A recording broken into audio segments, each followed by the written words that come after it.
A paz do Senhor a todos. A paz do Senhor Jesus. Irmãos, hoje a gente continua o livro de Daniel, capítulo 6 até o capítulo 8 e Salmo 111. Amém? Vamos orar?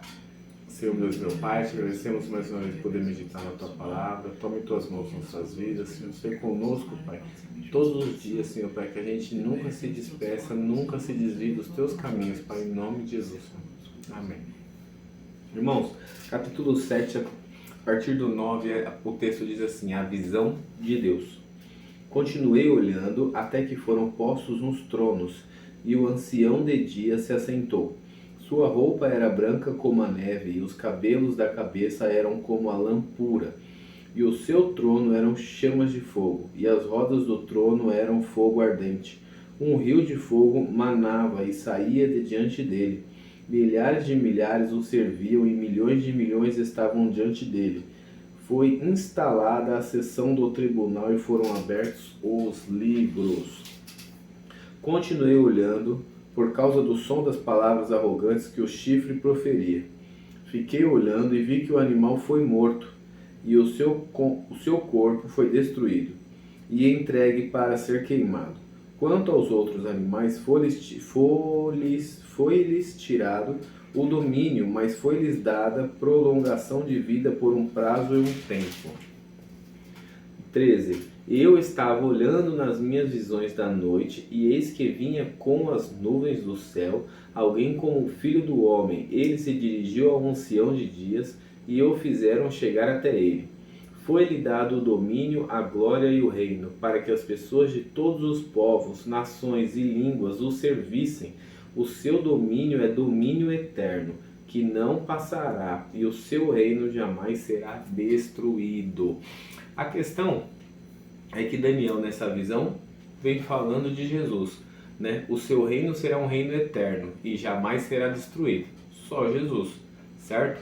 Mas aqui, se eu não me engano, nas contas, a gente está falando de cerca de 600 a 700 anos antes de Cristo, né? Então, isso eu não me engano nas contas, né? Não, 600 anos não. Tá, que seja, vai. Que seja, né? Que seja, vai. Mas é cerca de 400, 500 anos, porque aqui é medos persas, né? Não gosto de errar números. Vamos lá. O que acontece? Essa visão de Daniel, ela é muito interessante porque ele fala, ele reflete Jesus nas suas palavras, né? Só que como se passa há centenas de anos antes, a glória de Deus, eu não consigo explicar de como Deus é majestoso nas suas informações, né? Porque em diversas vezes no tempo da lei, ele já mostrava que lá na frente ia vir um redentor que ia resolver as buchas todas, né? Isso que é interessante. E quando a gente lê aqui sobre as visões de Daniel, a gente vê coisas que, né, eu até estava falando para a Bruna aqui enquanto a gente lia, a gente às vezes fala que os nossos sonhos são aleatórios, né, tipo assim, nada a ver uma coisa com a outra, mas olha as visões de Daniel, não tem como ser mais aleatório do que essas coisas que Daniel via, né, um leão com asas de águia, que de repente foi-lhe arrancado as asas, foi-lhe dado os pés e tal. E a gente vê que existe uma relação aqui ele está falando para Ciro. Não. Cadê? Está no começo do 6 o nome dele. Para Dário. Ele está falando aqui já no reinado de Dário, que é Medo persa. Mas ele tá falando da visão para Dário? Não, no reinado de Dário, porque que já é o reinado Medos persa. Aqui fala que não é pra ele contar pra ninguém. Sim, não, é o reinado Medos persas. Só que é uma visão tão impactante quanto, tão poderosa quanto, tão aleatória quanto, com o mesmo objetivo, que foi a visão que ele teve com Nabucodonosor sobre a estátua, que a cabeça era de ouro. Visão não, sonho do Nabucodonosor. Sonho, é que aqui ele fala visões de noite. Não, ele tá visões da noite, né? Que no caso é sonho, ele chama de visões da noite. Só que quem sonhou foi Nabucodonosor, não foi? Sim, mas é que ele interpretou, né? Sim. Ele pediu para Deus, interpretou. Eu falei visões por causa daquele tá visões da noite, mas que seja.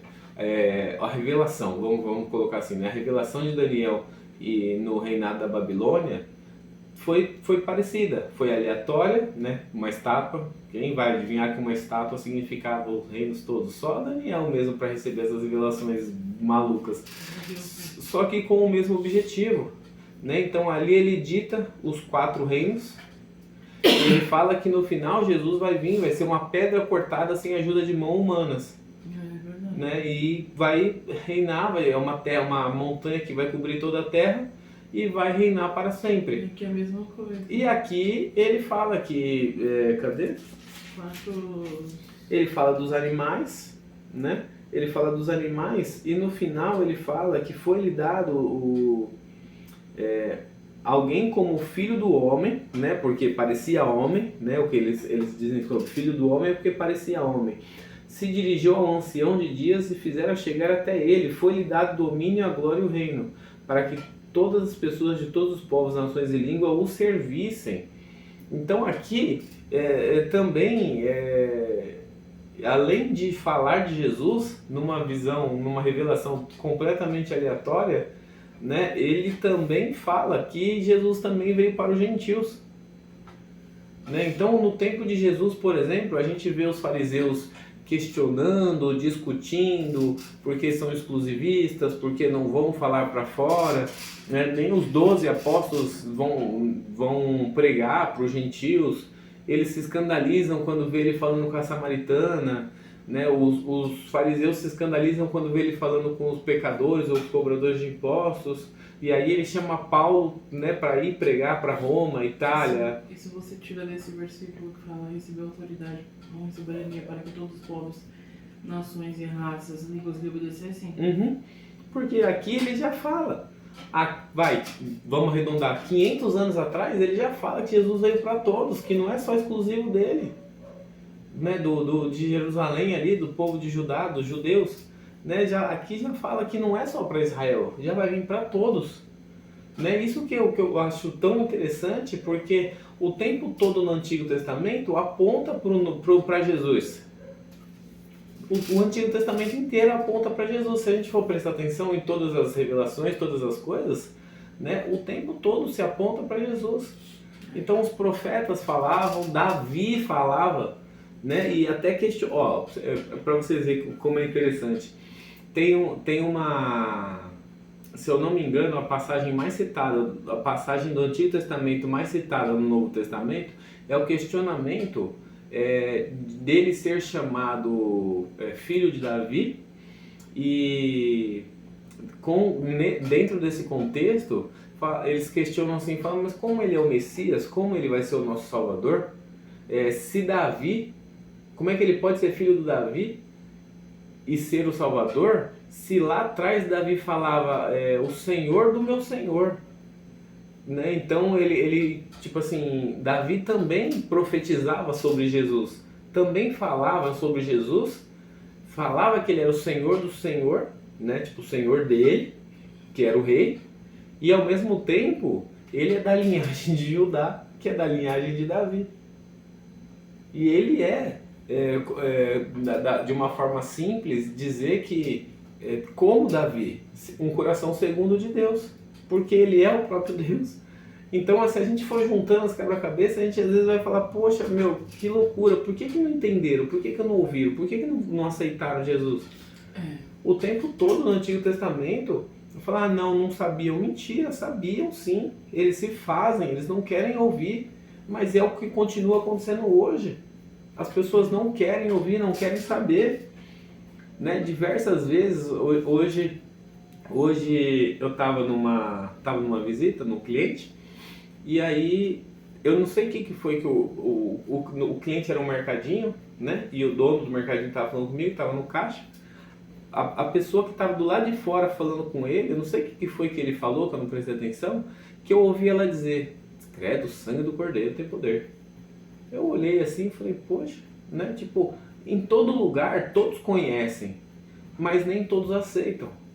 Mas não aceitam porque eles não querem se dar o braço a torcer, dar o braço a torcer que tem um Jesus, que tem uma solução para os seus problemas.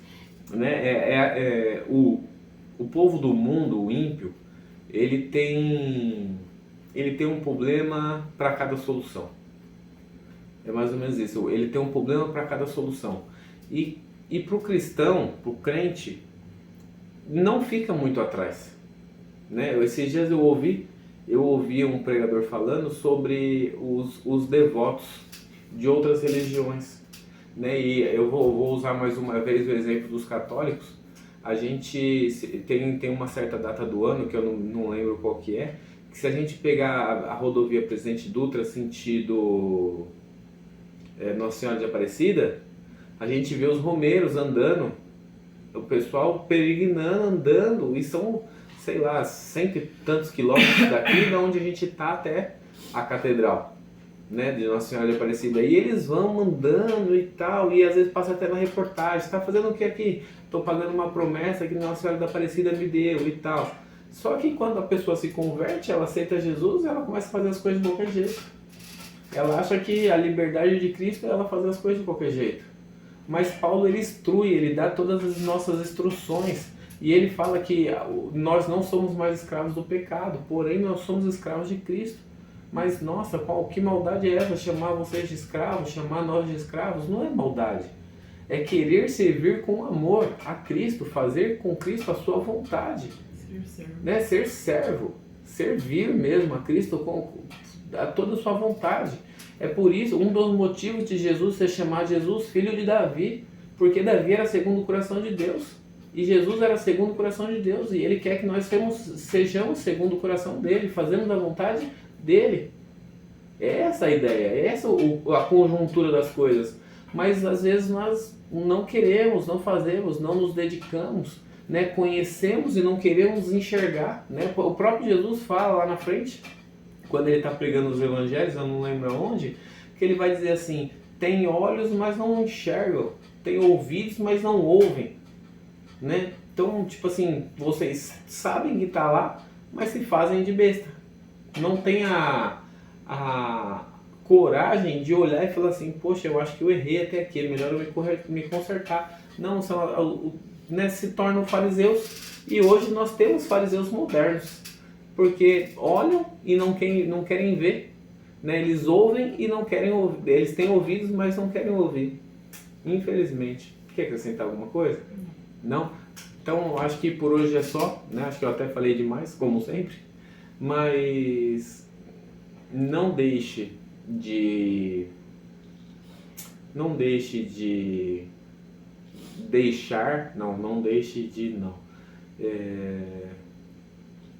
permita que Jesus preencha o vazio. Todo ser humano tem um vazio enorme, mas que é exatamente do tamanho de Jesus. Então não deixe que o orgulho, que a soberba, que a sabedoria própria, né? Tem gente que é muito inteligente e acha que não precisa. Que o seu coração seja inclinado a outra coisa, que não seja Jesus. Amém? Vamos orar? Senhor Deus, meu Pai, te agradecemos mais uma vez por poder meditar na Tua Palavra. Tome em Suas mãos nossas vidas, Senhor, seja conosco, para que todos os dias a gente venha ser servo Seu, Pai, cumprir a Tua vontade, andar segundo o Seu coração, assim como foi Davi. Em nome de Jesus. Amém. Tchau. Tchau.